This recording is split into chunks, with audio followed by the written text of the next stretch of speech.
Ладно, тогда Хорошо, тогда добрый начнем, день, да? мы с вами. Да, Добрый добрый день, мы с вами начинаем разговор о недельной главе Шмот. сегодня, да, шмот. И, значит, я сейчас буду как раз эти вот, значит, здесь есть, начинается, собственно, в этих коленах Израиля в Египте, а потом идет речь о...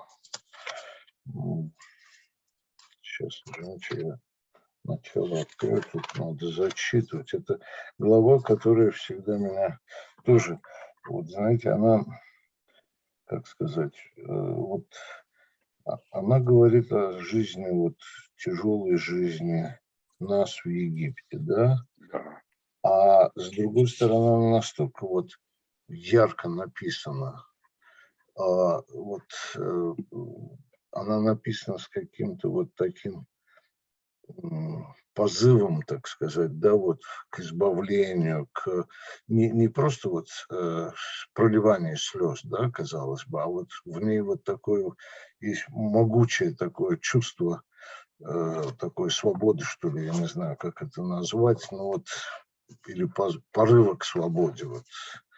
И это всегда удивительно. И вот смотрите, э, прямо, значит, в начале идет цитата, ну, которая, так сказать, из фразы, значит, фараон, вот новый царь восстал над Египтом, да, который не знал Иосифа, да, и вот смотрите, вот народ сынов Израиля стал многочисленнее и сильнее нас, и дальше он прямо это, ну, инструкцию дает, что надо делать, чтобы нас придавить, да, вот, и я вот здесь подумал о том, что сейчас, потому что дальше у меня будет как раз по этому поводу некоторые замечания. Вот некооперативное поведение фараона, да, ну, что вообще говоря и неудивительно, поскольку, ну, это в те времена это было нормально, даже не в те времена, это сегодня, так сказать, мы такое некооперативное поведение наблюдаем повсюду, да. Но вот сейчас мы дальше чуть-чуть придем, я хочу это дальше откомментировать. Ну, а дальше, значит, идут, что чем больше изнуряли и притесняли их, тем больше они множились и разрастались, и устрашились египтяне сынов Израиля. Ну, дальше идет вот этот эпизод, когда приказано э, бросать мальчиков в Нил, да, вот все идет такое давление, да, и Моше кладут в корзинку. Вот есть чудесный совершенно фильм, который я когда-то с удовольствием огромным смотрел. Вот фильм как раз про Моше, про исход, где вот ребенка бросают в корзинку, его потом вытаскивают. Значит, это дочь фараона. И вот дальше, значит, вырастает ребенок. Вот я хочу как раз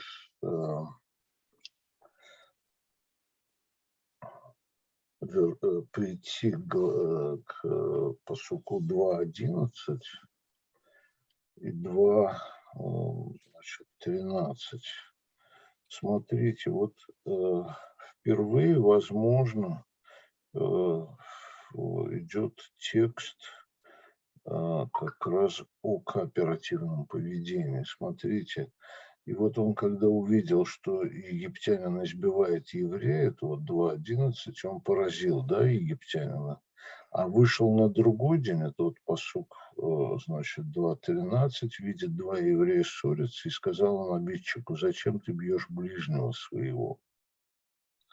Вот как раз, понимаете, такое противопоставление некооперативного поведения одних и призыв, как бы сказать, вот чувствовать единство народа, единство своих значит, э, от Моисея, да, вот в этом самом эпизоде. Вот мне кажется, здесь очень важный такой сигнал идет для для всех нас, понимаете? Вот. Значит, либо я тогда уже доскажу до конца, так сказать, свои соображения, как всегда, да. Ну, а потом, значит, Бог является Моисею в виде горящего куста, да, говорит об этих самых страданиях народа, что надо, значит, собрать народ и уходить. И вот опять, смотрите, 4:24, это, да, ну, здесь еще есть, так сказать, еще одна, как бы сказать, еще одна часть очень большая, когда он приходит к, значит, к Итро, женится на Ципоре, да, значит, вот. И опять вот получает, значит, здесь опять описывается, как тяжело, значит, живет народ. Всевышний говорит Моисею, что надо делать. Вот.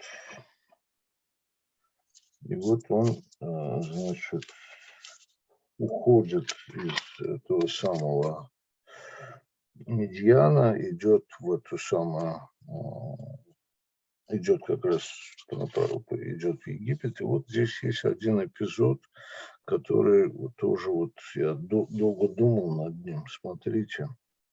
Хотя здесь есть, вообще говоря, эти самые комментарии есть, и даже там, я думаю, это место очень много обсуждалось. Вот. И вот пасук, значит, это 5:21, 4:20, 21, 24. Значит,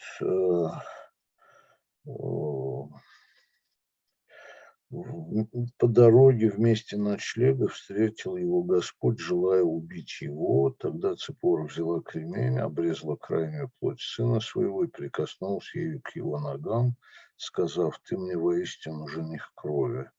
А когда Бог отпустил его, сказала она: «Жених крови из-за обрезания». Вот. Вот этот самый кусочек, тут есть разные комментарии. Вот я долго размышлял над этим. Мне кажется, это опять вот идет, как бы сказать, это идет от прежних вещей. Есть ли здесь сомнения, понимаете? А Моисей на самом деле, вот в отличие от Авраама, кстати, здесь и написано в этих комментариях, что в отличие от Авраама не высказывал же эти сомнений, когда вот было предписано, так сказать, первенца принести в жертву, да, ведь он молча взял ребенка и пошел.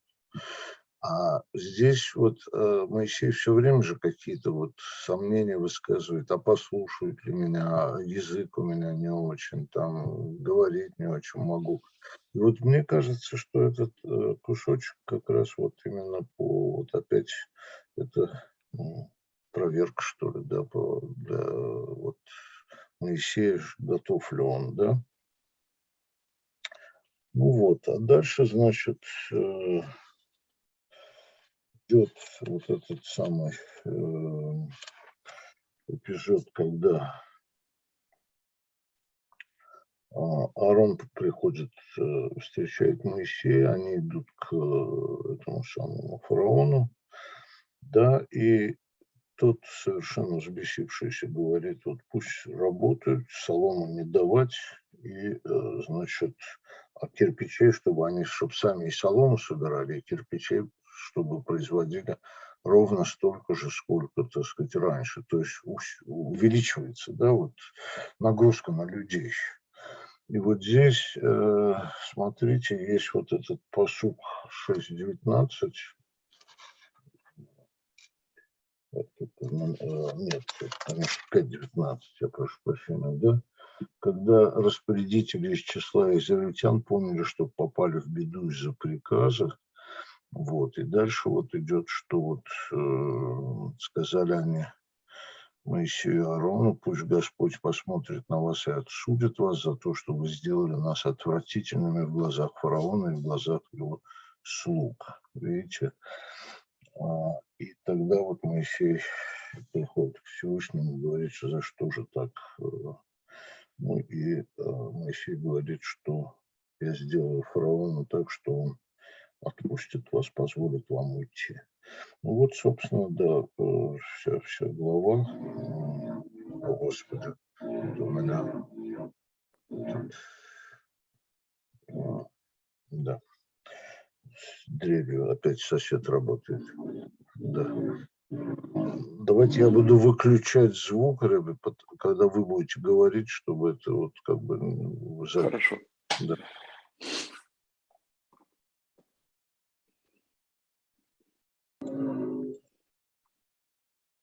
Ну, собственно, я все сказал, да, вот это вот мои соображения по поводу вот этих двух вещей, да, вот впервые как бы некооперативному поведению противопоставляется кооперативное поведение, да, вот, и вот эта самая проверка.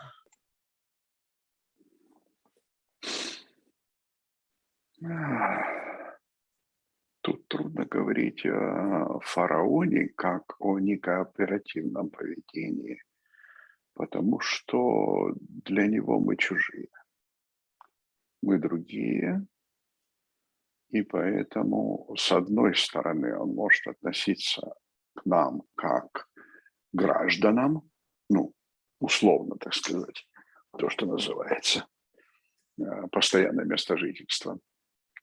Он может относиться к нам и вовлекать нас в политику, привлекать нас к политике и, так сказать, поощрять, чтобы мы сами защищали границы, потому что мы с вами находимся на границе Египта. Египет недалеко распространяется вот к Синайскому полуострову, и в это время там, как такового, Израиля еще нет. Есть земля Кнаан, которая не славилась ничем особенным, она не была богатой. А вот две богатые цивилизации – это Междуречье, там то Вавилон, то Аккадцы, то Шумеры, начиная с Шумеров. Это были богатые земли, и Египет такой же богатый. И, естественно, они между собой конкурировали. Ну и как во всякой политике и экономике они перетягивали одеяло на себя и старались ослабить. И я сейчас такое впечатление, что я говорю об Америке и России. Ребе, Вот, да. да. Я два слова скажу все-таки, несмотря на эту дрель. Ну, я, конечно, слово кооперативное поведение использовал, ну, как бы в современном звучании. Конечно, о какой кооперации в те времена могла идти речь? Это были подданные, это были рабы, значит, понятно. Но я хочу сказать, что, опять же, этот фараон, мы потом уже увидим это через все эти испытания, он не был очень умным человеком. Я к тому, что умный человек сказал бы, значит, ну, не стал бы вот притеснять, а сказал бы наоборот: давайте развивайтесь, там, размножайтесь и помогайте, да, ну, понятно, что о кооперации как на равных речи не было, но он даже вот пошел на какие-то очень жестокие меры, да, вот умерщвлять мальчиков там и так далее, и так далее, это же вообще говоря ужасно. Собственно, я Ну вот да. это имел в виду, да. Но все равно мы должны с вами видеть ситуацию в контексте, большом политическом контексте. И Кир, мы его называем Кир Великий, Кир как раз сделал то, что мог сделать фараон. Кир сделал то, что мог сделать фараон. Кир вернул евреев на землю и дал им возможность построить храм. То есть он сделал так, чтобы евреи защищали свою землю, то есть были заинтересованы Вот в данном случае проявляются два типа а, правителя и две идеологии, Управление. совершенно разные. Одна позитивная идеология, то есть как заинтересовать людей в том, чтобы они были помощниками, а не помощниками. А вторая идеология, как раз самая простая и примитивная, так думали филистимляне, Плештим, когда Давид был у Плештим, они собирались напасть на Егуду, на ближайшие, там сказать, земли. И Давид был в их войске. У него отряд, вот 300 сабель, по-моему. И они сказали, давай Давида. Военачальники сказали. Это очень такое примитивное, древнее, на страхе, не мудрая, на страхе основанная политика, когда говорят, что давайте уберем этого человека на случай его предательства, потому что он может в любой момент переметнуться на поле боя на другую сторону, и, соответственно, это будет мало того, удар в спину, ну и так далее. То, что может действительно повредить, навредить во время войны. Это страх.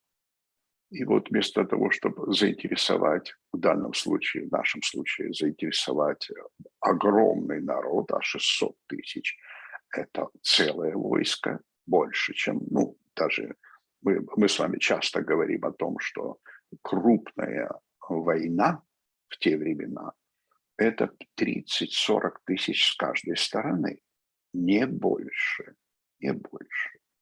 Поэтому сколько бы ни было евреев, это войско, настоящее войско. И наемниками пользовались все. И ассирийцы брали наемников, и вавилоняне брали наемников. Причем сами ассирийцы и сами вавилоняне составляли там, предположим, около 20% войска, остальные были наемниками. То есть и в то время это было неудивительно. Евреев как солдат можно было просто купить.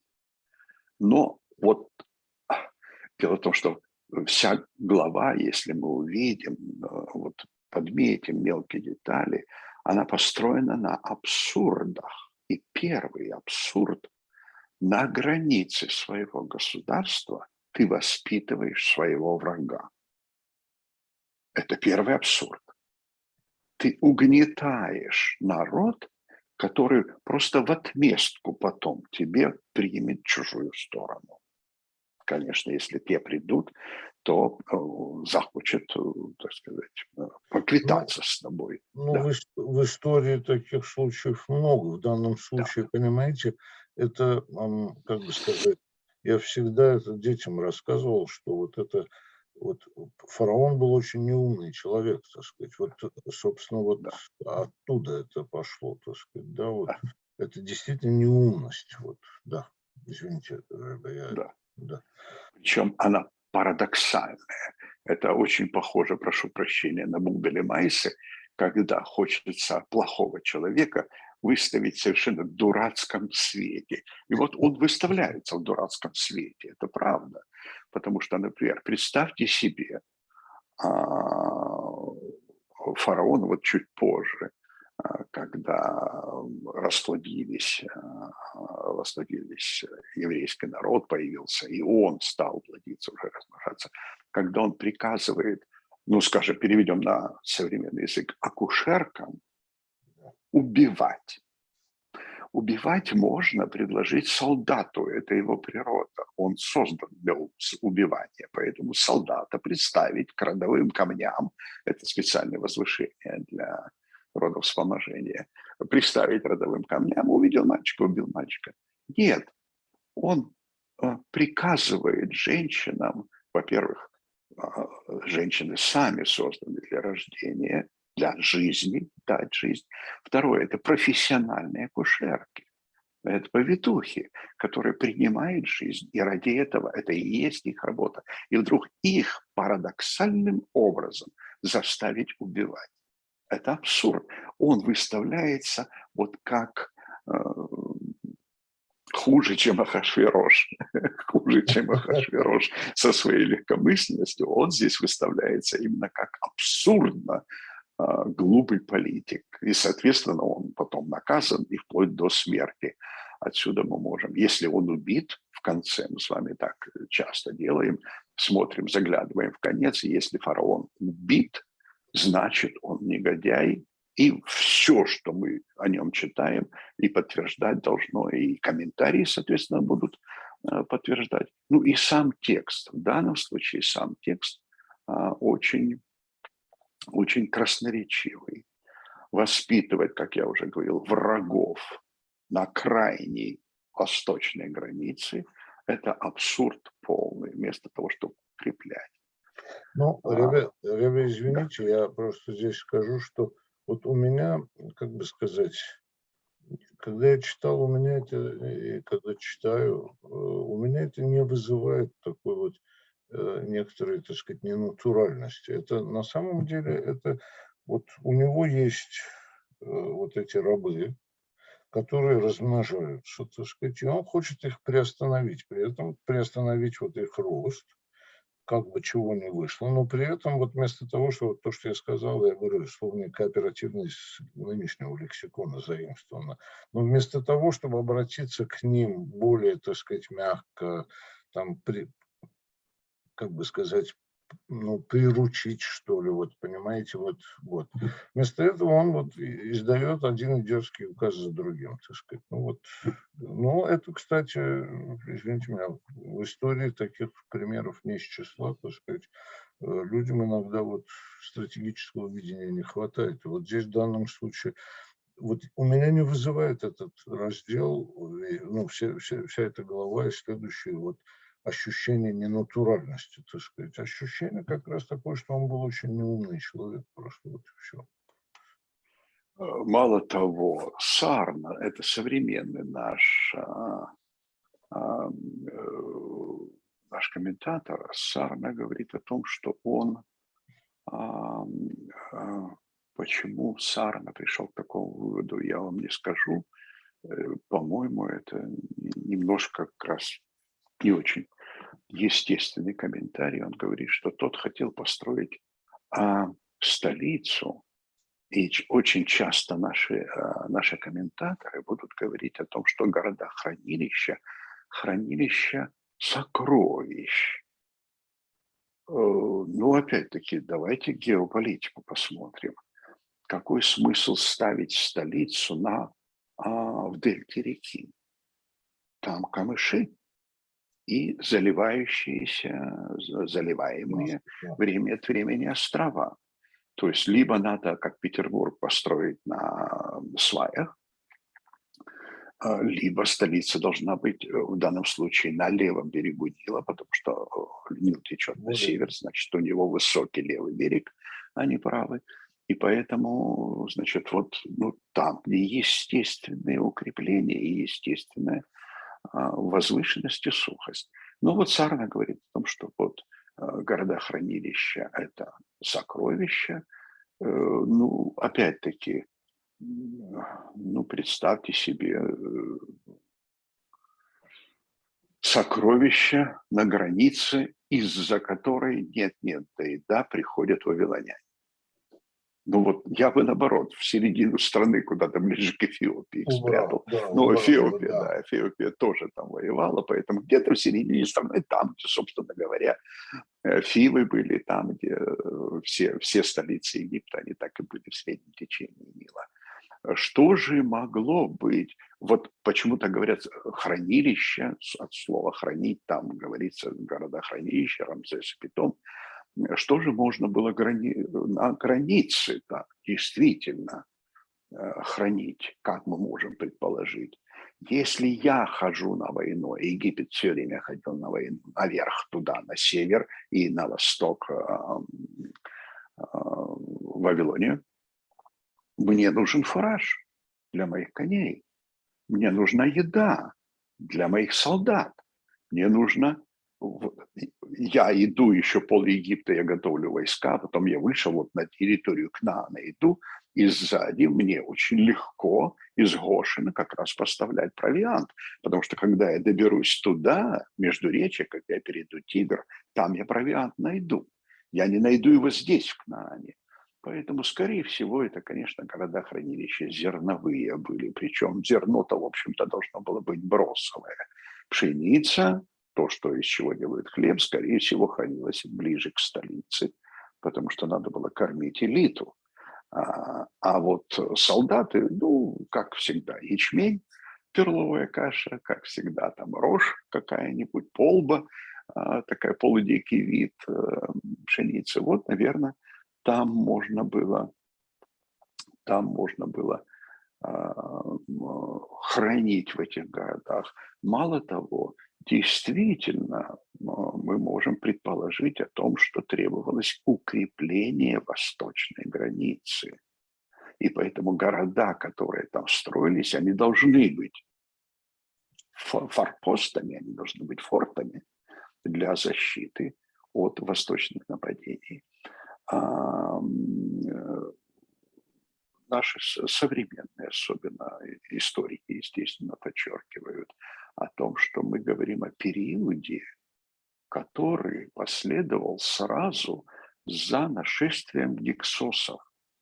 Это греческого происхождения, непонятно, правда, откуда они пришли, из Малой Азии, с островов или из самой Греции, что вряд ли. Но ближе всего история Малой Азии, то есть они шли и по берегу, и по морю. А по Насколько, берегу можно идти только да, из Турции. Вот, насколько я стало. помню, это были очень жестокие воинственные племена. Да, ну это то, что потом их хвостик можно предположить, что их хвостик это Плештин, Мгм. филистимляне. Вот оставшийся островок, они захватили себе какой-то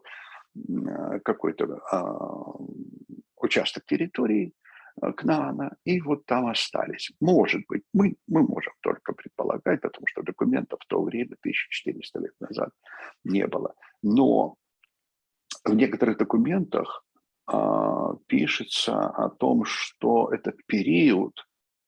а, этот период называется великим позором в Египте. Великим позором они несколько, много лет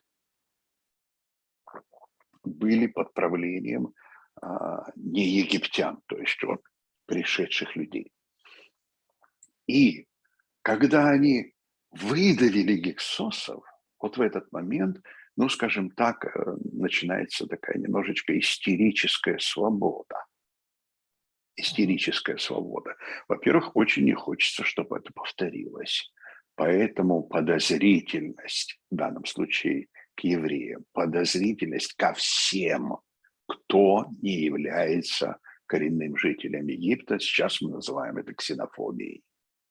Так вот, Ну да. оказывается, после гиксосов вот такая ксенофобия еще долго удерживалась в Египте из-за из-за вот недавних событий, из-за нежелания повторения этих недавних событий.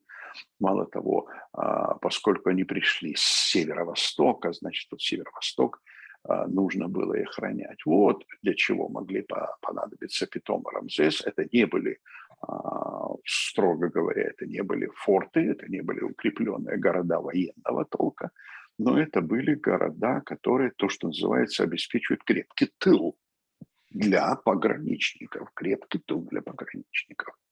Ну вот в этот момент мы можем себе представить настроение вот этого глупого фараона, недальновидного политика, с точки зрения вот такого контекста. Мы можем себе представить, что он действовал из эмоций и, как часто бывает, переносил обиду с одного объекта на другой объект. То есть вот гексосы были, да никакого отношения мы к гексосам не имеем, но мы пришли примерно оттуда. И все. Вот дальше уже глаза стекленеют, и начинается иррациональный, эмоциональный подход. Вот.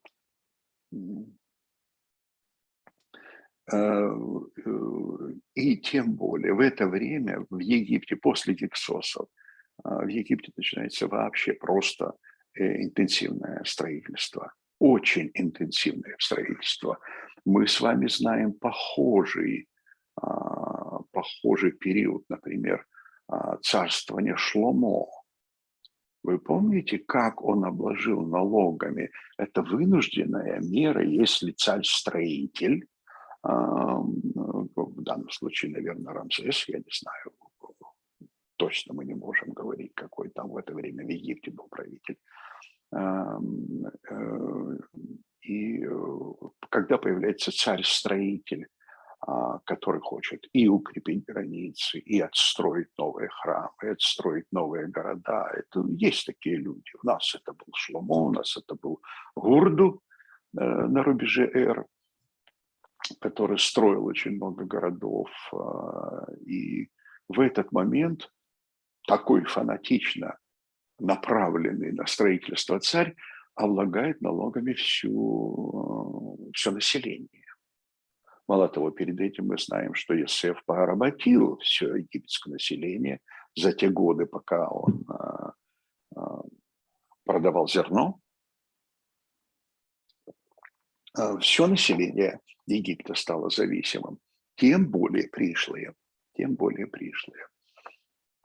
как мы уже говорили, помните, сама история развала и, так сказать, территории, в большом смысле территории Израиля на два царства Израиля и Иуда произошли в том числе из-за того, что непосильным трудом Шломо заставил работать всю страну на его стройку, и налоги огромные были. И вот когда северяне пришли к Иорвааму, сыну Шломо, и сказали: освободи, отмени, ослабь налоги, потому что отец построил уже, нет необходимости вот так тяжело платить, нет необходимости. Тяжело было. Это вот царь-строитель. На что сын ответил: я вас еще больше обложу налогами, и спровоцировал действительно большую гражданскую войну надолго, на много лет, вплоть до исчезновения 10 колен. Так что такие периоды истории, они встречаются. И та интенсивность, ну, скажем так, условно, истеричность, с которой фараон пытался отстроить после Гиксосов, отстроить страну, вернуть ей былое величие, это правда очень болезненно воспринимается со стороны правителей. Возврат былой славы.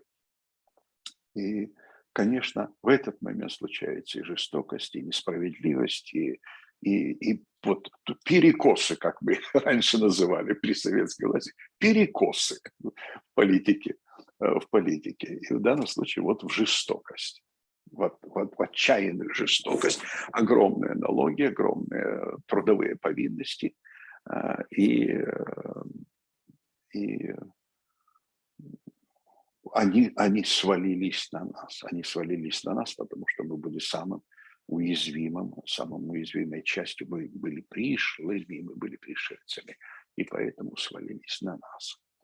Вот. Это по поводу самого начала, это по поводу того, что корпоративное, некорпоративное, мы должны понять, почему могло возникнуть вот такое настроение в умах египтян.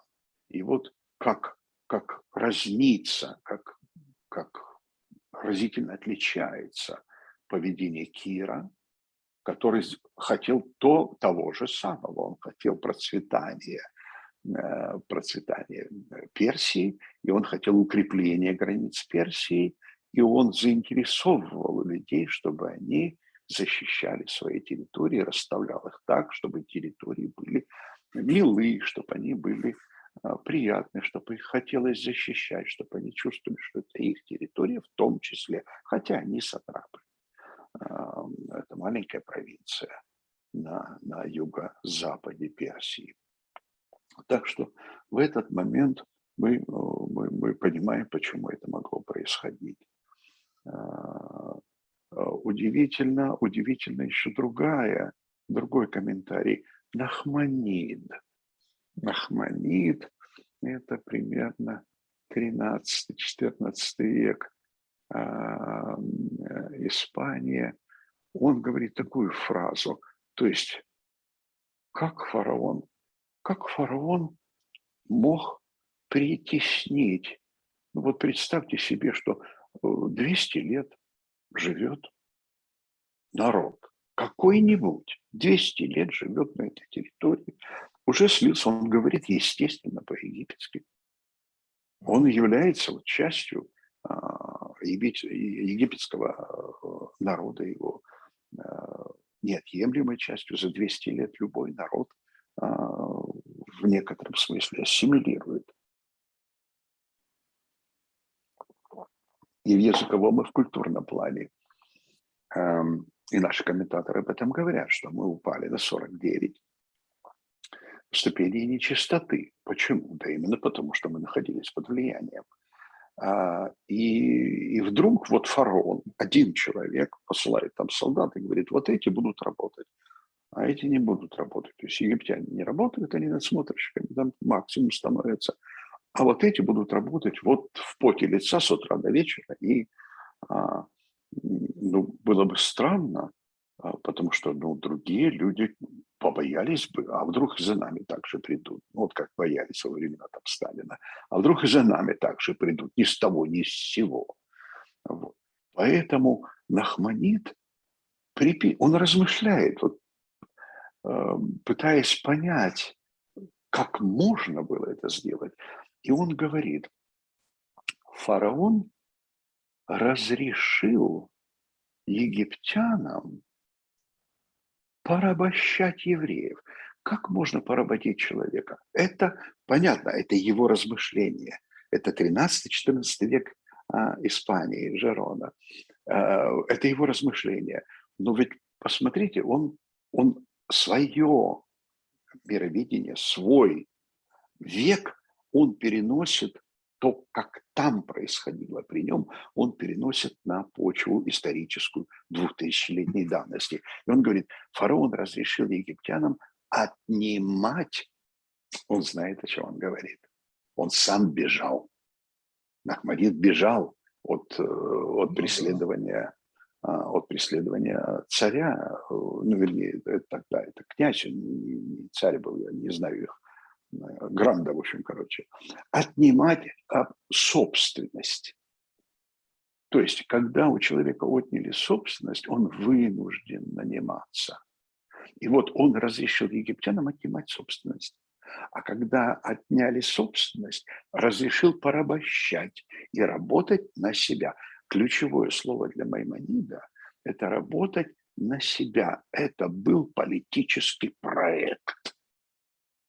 Когда египтяне поняли, что евреи второй сорт, тогда он пришел, и его государственный проект уже влился в менталитет, сложившийся вот в такой ситуации, когда разрешено отнимать и порабощать. И он просто сделал то же, что и все египтяне. Сначала он им разрешил, потом они стали делать, а потом он пришел и централизовал это порабощение, тем более, что уже была отнята вся собственность. Сами египтяне потихонечку отнимали. Это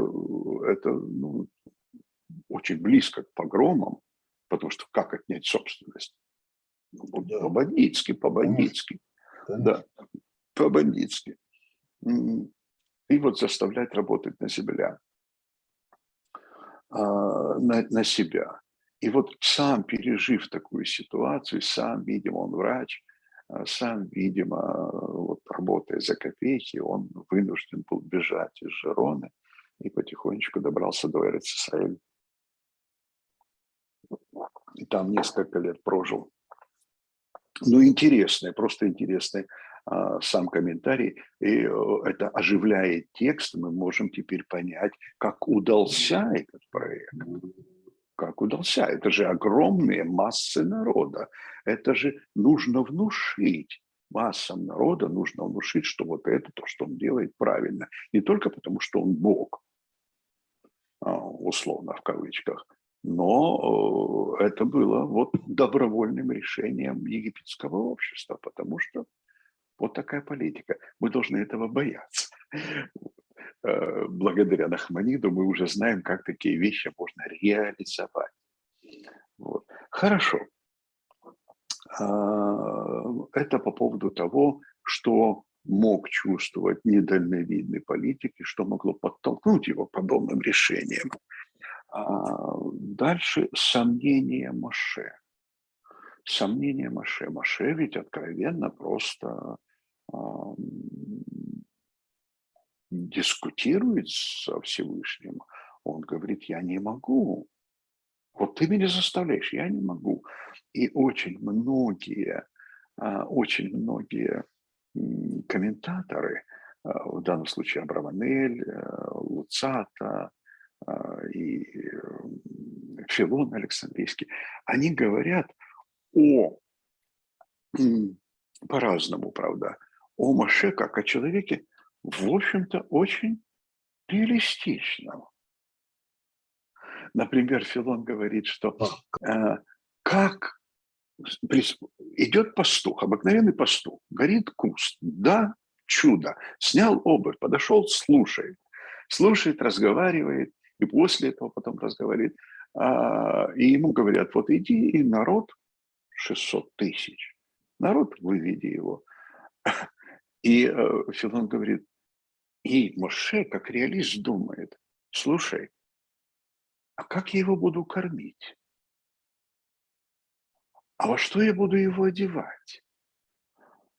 А как я его летом от зноя, а зимой от холода буду охранять? Это же огромное количество. Ну, понятно, маленькое стадо, которое я пасу, понятно, я за него ответственность несу. Но это же народище. То есть он выступает реалист, как понимающий, что он один, посланец, шалех, он один не справится с таким народом. Он не знает экономики в этом смысле. Он не знает механизмов, как нужно управлять народом, чтобы обеспечить вот то, о чем он говорил, о том, что вот еда, охрана, пропитание и так далее. Луцата и Абраванель говорят о том, что он логикой размышляет. Он говорит сам себе, а потом Всевышний высказывает. Он говорит, как можно себе представить, человек, пришедший из-за границы, это не важно, узнают его, не узнают, те люди умерли вроде как бы. Человек, пришедший из-за границы, вот пришел к фараону, начинает говорить, и фараон вдруг его послушается. С чего вдруг? Мапитом. С чего вдруг фараон послушается никого? Он никто для фараона. И он говорит, Господи, да, я так говорить не могу, как ты хочешь, чтобы я убедил фараона. Вот. И он реалистически правда мыслит, потому что Моше представляет себе миссию, которую ему предлагает осуществить Всевышний. Он предполагает ее, он видит ее невыполнимой. Миссия невыполнима. Он видит ее невыполнимой. Со всех сторон вот разные комментаторы будут говорить, в чем именно он сомневается, но он сомневается. И другие комментаторы говорят, вот за это он и будет потом наказан. В данном случае он должен был бы проявить такое же богодоверие, как Авраам. То есть Авраам сказал, и Аврааму было сказано, от Ицхака произойдет народ бесчисленный. А второй раз говорится, пойди и принеси его левла, жертву всесожжения. И он идет и делает. Он не спрашивает, он немножечко посопротивлялся, там, кого именно имеет в виду Всевышний, но он идет и делает. И в данном случае Всевышний ожидал, что потомок Авраама поведет себя точно так же, с ним лично говорит из чудесного куста и просто лицом к лицу говорит Всевышний, говорит: иди и сделай это приказ, а он говорит: пошли, кого ты обычно посылаешь. Ну, в данном случае он имел в виду брата Аарона, потому что тот уже обладал авторитетом в Израиле, и он пророком был своим. И тогда, Всевышний говорит, вот да, это понятно, это во Торе нет, это в комментариях Всевышний сказал: я хотел, чтобы твои потомки были первосвященниками. А ты сказал: пошли Аарона, вот он и будет первосвященником, а у тебя отниму, а ты будешь просто при нем руководителем. Так что вот так поделилась власть, очень интересно. Но сомнения Моше, они, конечно, ну правда, вполне логичны, вполне оправданы. Это не сомнение религиозного человека, он еще сам только познакомился со Всевышним, он еще сам не знает, как его назвать, как его представить, чтобы другие поверили ему. И тот Всевышний дает ему знаки, по которым люди ему поверят.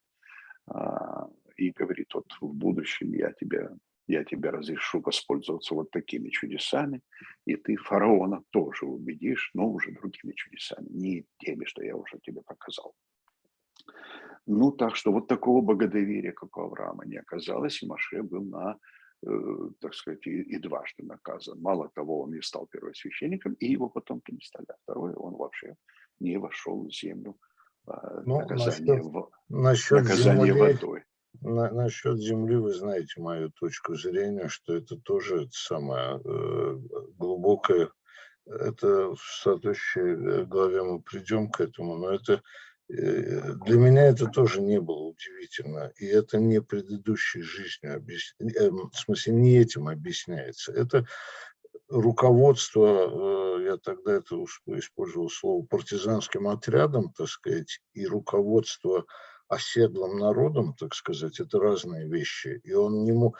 А просто сказать: ты теперь приди и там уйди на пенсию, опять же, условно, так сказать, это было невозможно, слишком велик был авторитет, понимаете.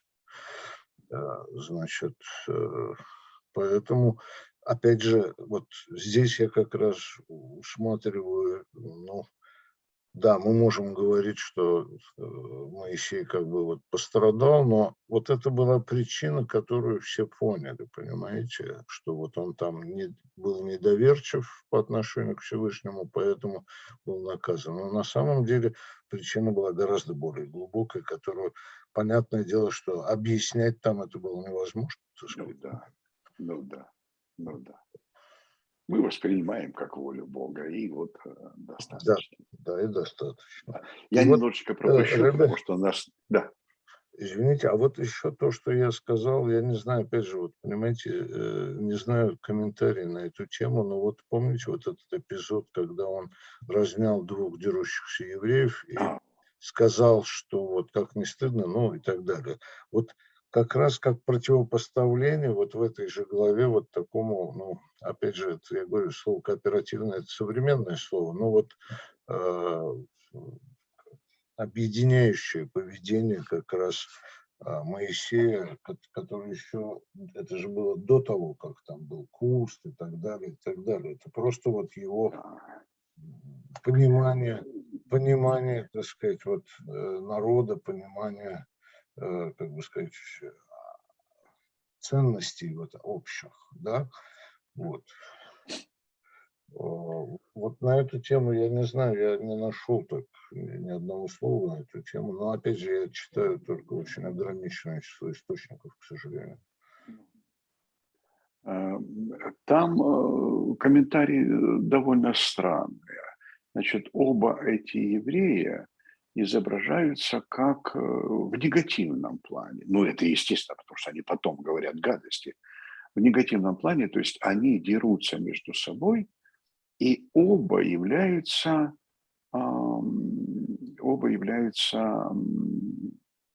преступниками. Ну, там другое слово немножечко. Они оба являются злодеями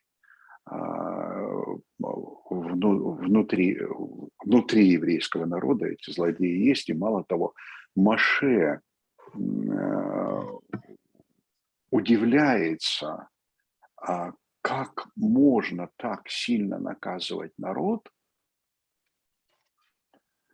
и я имею в виду вот таким рабством, таким страданием, такой тяжелой.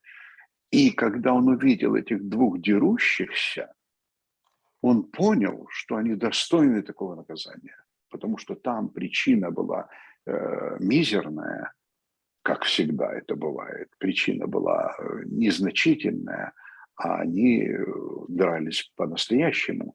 И он говорит, люди, вот так ненавидящие друг друга, достойны того, чтобы пройти через вот такое наказание. То есть там комментарии будут в другом направлении, в оправдании. Ну, я здесь, вот, понимаете, не вижу, так сказать, вот там ничего не сказано. Сказано просто, что они там ссорились там или дрались. Но сказано другое. Вот в первый случай египтянин и еврей, и второй случай два еврея. И вот это отношение к ним, вот, и он сказал им, типа, как не стыдно, я сейчас, естественно, наизусть не помню, но фраза-то была какая? Да. Как вы Зачем, можете так себя зачем, делать? зачем ты бьешь? Да.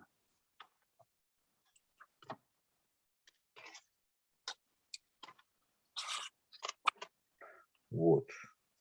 Зачем ты бьешь ближнего своего? Да. Вот. А тот ответил, кто сделал тебя правителем и судьей над нами, не помышляешь ли ты убить меня, как убил египтянина? То есть вот тут как Да, раз да, да. из-за чего, собственно, Моисей уехал. Бежал. Медиан, да, сбежал, да. Слово уехал, да, сбежал именно. Вот, Это, кстати, один из еще один повод. Мы говорили о том, о размышлениях Моше, почему он хотел отказаться от миссии. И вот один из поводов, тоже упомянутый, это сам характер евреев. Он, во-первых, увидел, что они между собой дерутся, во-вторых, что они доносят, а на него донесли, говоря, что это Датан и Авирам, которые потом проявятся, но мы не знаем точно имен.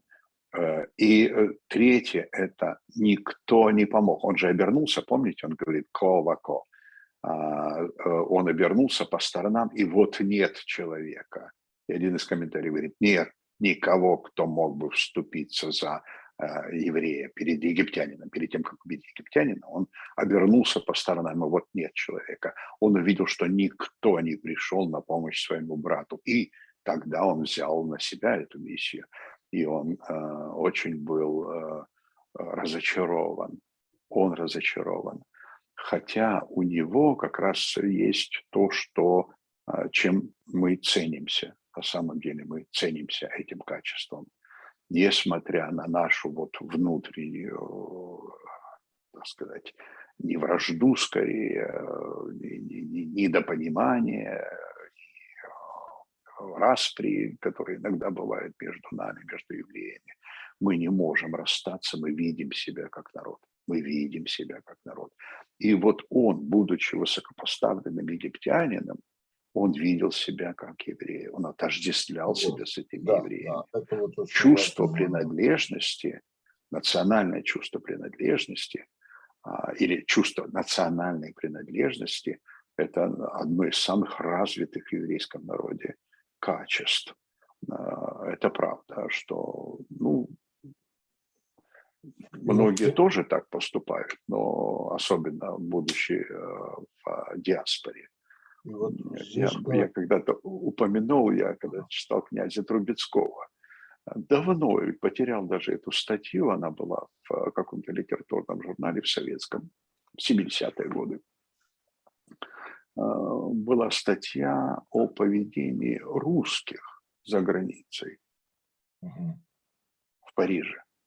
Мгм. И он рассказывал о том, что если один русский устраивается в банк работать, жди, там будут все русские. И, да, если, значит, русский сделал преступление, то ему простят. А если француз там или кто-то другой, то обязательно будут ждать наказания, обязательно его потащат в суд и так далее, и так далее. То есть вот такое поведение, оно характерно для людей диаспоры. Мы ведь с вами в диаспоре 2000 лет. Оно правда характерно. Мы держимся друг за друга. Существуют клубы. Вот в Париже русские клубы, а у нас всегда еврейские.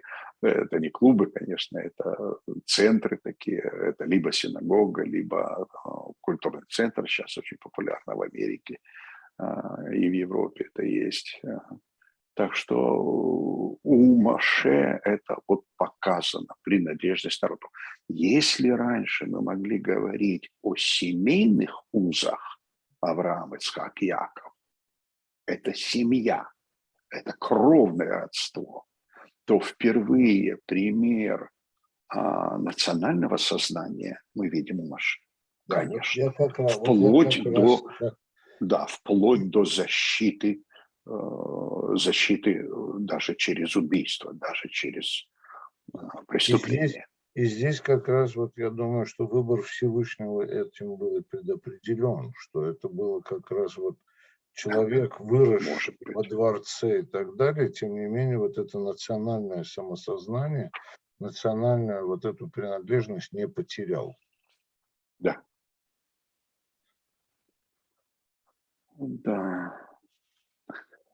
Так что по поводу этих дерущихся, конечно, это было разочарование его. Опять-таки, они показали себя с двух негативных сторон. Первое – это вздорили, а второе – угрожали. Они угрожали ему, ну, понятно, психологически совершенно понятно. Вот. Я еще хотел, наверное, мы немножко закончим, чтобы не было длинной беседы, чтобы нас еще хотели послушать. Когда фараон, вернее, когда Моше и Аарон приходят к фараону и говорят: отпусти, мы пойдем, принесем жертвы, это 5-9. Сейчас я найду просто эту фразу. Да-да, это есть. Да, 5-9. Пусть утяжелят, ну там скорее слово, пусть утяжелят работу на этих людей, возложат на этих людей, пусть занимаются ею, а не прислушиваются пустым словам. В данном переводе там не прислушиваются, а не занимаются пустословием. Там тоже осе диврей шакер. Мы с вами каемся на Йом-Кипур, говорим дибарну шакер, то есть говорили пустые слова. Но тут большая концептуальная проблема. Большая концептуальная проблема. Я часто сталкиваюсь это, когда приходят чуть-чуточку еврейские, конечно, еврейские, но бизнесмены со стороны, которые редко ходят в синагогу, и вот они приходят в синагогу, и у них все вызывает вот такое какое-то... Почему нас учат жить? Вот такую я фразу слышал. Почему нас учат жить? Да никто вас не учит жить. Просто здесь принято говорить о вещах, которые ежедневно не встречаются. Вы с ними не сталкиваетесь, выходя на работу и возвращаясь домой. Вы сталкиваетесь только, когда приходите в синагогу и разговариваете с людьми религиозными. Вот когда вы слышите такие слова. А И с они другой, их раздражают. а Они с их другой раздражают. стороны, Потому что... еще одна Да. вещь. А с другой стороны, я сейчас подумал, да, почему нас учат жить. Здесь, да, говорят слова, которые каждый день вы не слышите, но с другой стороны, эти слова говорятся 3500 лет. В том-то и дело, в том-то и дело. Но как для фараона, для них эти слова диврей шакер, пустые слова. Почему? Потому что они себя считают успешными. А кто нас будет учить? Кто этот человек, который там читает Тору и что-то из нее рассказывает? Он кто? Для них никто. Для них никто. Как-то один большой бизнесмен одному моему другу сказал, тот говорит, ну, я человек не бедный. И этот бизнесмен его спрашивает, а сколько ты получаешь? Он говорит, $3000. Он говорит, да, ты не бедный, ты нищий. Вот разница в весовых категориях позволяет им говорить, что вот эти слова – это пустословие. Мы-то как раз и делаем. От нас зависит экономика, политика. Мы-то как раз молодцы. А эти все ваши рассуждения, размышления – это диврей шакер. То есть вот такая философия фараона, а фараон – это большой дом в переводе. Фао – это большой дом. Вот. То есть вот такого очень богатого и очень успешного. Это символ очень богатого и очень успешного. Сам Египет – символ богатого и успешного. Он позволяет считать вот то, что он делает, это и есть то, что нужно, а все остальное – это диврей шакер. Я часто встречал, да, бывает, что они веселые, бывает, что они такие вот задорные какие-то, но ненадолго, ненадолго. Я видел их сетующих и видел их плачущими. Это правда. Потому что счастливым человек может быть на другой основе. Сколько бы деньги никогда не приносят счастья, они приносят возможности, но не счастье. Возможностей много, счастье не обязательно. Как Битлз пели, любовь нельзя купить. Любовь нельзя купить. И вот в этом смысле, конечно, диврей шакер вдруг оказывается совершенно не пустыми словами. И вдруг оказывается, что человек может достичь каких-то больших, счастливых прозрений внутри самого себя, прийти к каким-то очень хорошим, красивым выводам, обрести уверенность и покой не столько с помощью денег или физической силы, или еще что-то. Нет, это приходит с мировидением. Как ты видишь мир? Что ты будешь делать на смертном одре? Что ты там будешь делать? О чем ты будешь говорить? О чем ты будешь сожалеть? Или не сожалеть? Не знаю, это такой концептуальный довольно сложный, довольно сложный спор, он всегда идет, как вы говорите, 3000 лет он идет, и 3000 лет есть люди, которые... Спора нет, вы абсолютно правы просто. Здесь, может быть, кто-то там и начал бы обсуждать, вы абсолютно правы просто. Здесь у меня нет, так сказать, здесь никаких вообще вот... Именно вот жизнь, она вот собирается вместе за счет, вот она структурируется за счет вот понимания каких-то ценностей вот таких другого рода, так сказать. Это не деньги, это не сила, не это совсем другое. Да. Но чтобы разобраться в этом, нужно много тратить времени, многим некогда, поэтому дай Бог, чтобы вот по частям, как бусинки, собирались в душе, собирались какие-то правильные слова и правильные мысли. Вот. И дай нам Бог успеха в этих делах. Хорошо. Все, Фатагич, большое спасибо тогда за сегодняшнюю беседу.